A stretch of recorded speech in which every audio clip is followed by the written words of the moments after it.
Hello everyone, welcome back to another video. So today will be the first video after regionals. As you see, I was a competitor in the regionals in Stuttgart. Got this really nice Terrapagos playmat. It's really good. So yeah, but first off, let's talk about the deck I played. I played a stall deck, tried to focus on consistency. As you can see, with 3 flutes, 3 pulp pads, and like there was a lot of tools that is replicated, like a 2 off or 3 off, and even 4 penny for ovens. So yeah, 4 Snort eggs, 3 Mimikyus. So I tried to focus on consistency. When I played there, it didn't perform as I wanted to. So I didn't win that much, to be honest. Of course, it was my first regional, so it's a bit more difficult, but I think I went 2-5-1. Yeah, 2-5-1. So I was on day 1, but I did learn a lot of stuff, and also got a really sick promo card. As you can see, a Briar. I know some people got Briar before, but I haven't gotten it, so I decided on, okay, we get the Briar, next time we take the Surfer, if we can get it. So yeah. It's definitely not the last regionals, let's say it like that. So I think I will also play in Dortmund, no, in Birmingham, if there's more tickets opening up. And else I will go to EUIC, definitely. I'm already working on a deck. And I will tease a little bit about what I'm working on. Might not say a lot, but the main energy type will be dark. So that's the plan, to make a new dark type dark deck archetype. So yeah. But in the regionals, I played like 8 games. There was some issues which I don't think is particular. Of course, I could have played it better and faster, and maybe I could have sticked it out. But there was a lot of issues with slow play. So I played against the Miraidon. Somehow we didn't finish game 1, which confused me a lot. Like game 1 should be easily done. And it seems kind of weird to me how game 1 can take so long that we don't finish it.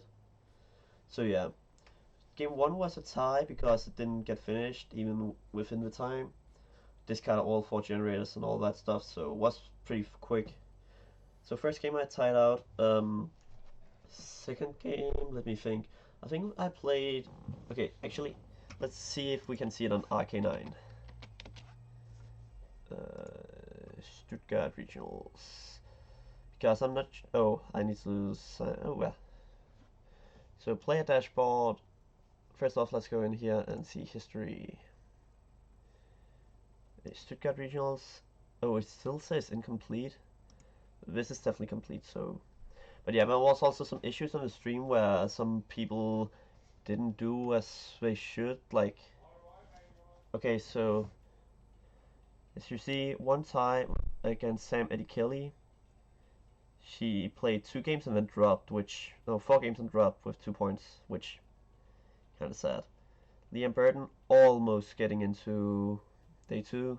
Same with Michelle Schaffer. And okay, Dennis Hens was also pretty close on making it. Needed 2 more wins. Shendong dropped after playing me. He played Ready Draco. And first turn I discard all 4 of his energy switches and trap something in the X, and he's like, fuck this, pack it all up, walks out of there. So that was a pretty fun experience, but yeah. So Francesco was with one of the players I'm talking about where the issue is really prominent. He slows plays a lot.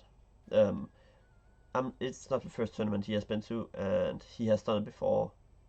So yeah, that was an issue, especially for me because I played stall, so slow play is something that is really prominent.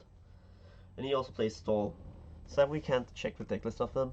So yeah, that's a little annoying, but that's how it is. Okay, can we see the deck list that was played in the top 8? Maybe we can on Limitless. Yeah, we can. So first place was a Charizard Pidgeot, which I'm kind of surprised by. I didn't go into this tournament to see Charizard as a big one to win. But yeah, personal experience, super fun. Should definitely go to regionals. I'm sorry, I'm just little just talking about random stuff and when swapping from my experience and then over to the deck overview. But there's not a lot to talk about because I don't have a lot of recordings down there. I played some. The only issue I had was the slow play, but that's how it is. Like some people just slow play because they can't win otherwise. So yeah. But let's go over the top 8 now because I think the top 8 will be what fundaments the meta going forward. So Charizard was not something I expected to see in the top 8, especially not two of them, and both from players from Finland, so quite interesting. So this is just a regular Charizard list, nothing really new in it. We have the Unfasting, we have the Fortune, the Briar, the Turo, and all that. So pretty regular, but really well played by Oni. Then we have the Oyvind Schweinfund. And Oyvind is somebody some players know a lot and some players don't really know about him. So he has all the regular stuff except no collapse. He has the two different Pidgeys. I don't know why. And he has the 100 HP Chameleon, which is decent. And then the thing I think is really fun about his list is down here. The 2 of Pokestop. Why the hell did I even play Pokestop? I don't know. He made a Twitter post on it, which was rather fun, where he said it was only for the Braves to play it. Because you win some, you lose some. But yeah, I don't get it. I thought it was a pretty weird take, but it seems kind of fun. But yeah, I don't know, because you don't have any way to get stuff back from a discard pile except one Night Stretcher and one Fortune for basics. So yeah, I was rather confused, but it looked pretty fun and definitely must have worked pretty well for him. He got to top 2. He got to the second place, so works for him. Then we have Matei Nishvada, which played Lugia or Palkia Noctowl. So he could have gotten to the finals, but first off, super difficult matchup. Second off, he just bricked in the top 4 play games. And also, I don't really like this deck that much. Of course, it can deal some decent damage numbers with Terrapicas, but oh well. Yeah, in my opinion, I don't think it's going to stay that much in the meta. Too many one-offs and too little consistency. Like, we have some consistency from the trainer cards, no, from the items, but in the trainers, we don't get that much consistency. So yeah, that's my big issue. Also, you might be able to hear me, I'm still a little bit sick. I got sick I was sick when I left Denmark, so yeah. So next up we have the Gardevoir from Nathan Doyle. Nathan played really well. Sadly, he was not able to pull it off because he got too slow in the setup phase. I like the Precious Trolley in this list, and the Callbell seems really interesting to me. I haven't really seen it before in any decks, so yeah. But definitely worked quite well for him. What I missed in this list is Night Stretchers. I feel like Night Stretcher is a must in Gardevoir, but yeah, that's how it is. Oh, there's Night Stretchers. Okay. Actually, it looks solid. Only one Poffin, but he has the trolley, so he don't really need Poffin. And one Rare Candy. Yes, actually, just in general, solid list. I like the Collapse as well, because Collapse can make him able to remove something he needs to remove from his bench. So yeah, pretty solid deck in general, just, yeah. I like it. It's not what I expect to see win some big events, but it works pretty decent. Sadly, the Gardevoir will be screwed after the rotation because the Curlia with Refinement is gone. Next up, we have Mads Jensen. So I actually know Mads Jensen privately as well and talked with him about this deck, and I love it. It's one of the strongest decks we had. He went 8-0 first day and 10-2. I think, yeah, he ID'd 2, so he went 10-2 into top 8, and then top 8 he sadly couldn't pull it off in the first game. First game he won, second game he bricked, third game he bricked as well. So A little sad to see, but that's how it is. So this is the Dragapult Thorns list with Toadscrew. This Toadscrew is insane. I think we will see a lot more of it in the future because what he did with it made everyone able to see, okay, this is a threat, we need to be aware of it. What it does is you can't get cards back from your discard pile, either by Pokemon effects, no, by abilities and trainer cards. So like, that's such an insane card to play. And when he played it, what he told me particularly was you put enemies on a timer because either they focus out Toadscrew and get rid of that, or they get rid of Thorns or Repult. But if they get rid of Repult, they don't have resources for the Screw, and if they get rid of the Screw, they don't have resources for the Repult. So like it was a crazy way to put people on a timer, and then the trolley to find whatever you need to set up in the early game. So like super nice list to see. I will definitely expect to see more Dragapult, Toadscrew, Thorns lists, especially after the rotation, because they only lose like 2 cards this list, which not that big of a deal. So I think this would be a deck you should play definitely after rotation, because it has a lot of potential. So yeah. Then we saw Goldingo. Goldingo was actually one of the most played decks. So Goldingo has gotten a big buff with the Gimmighoul Goldingo. Oh wait, what? This is not the list I saw in the top 4. Tony Boyle. Oh, I think it's this list, yeah.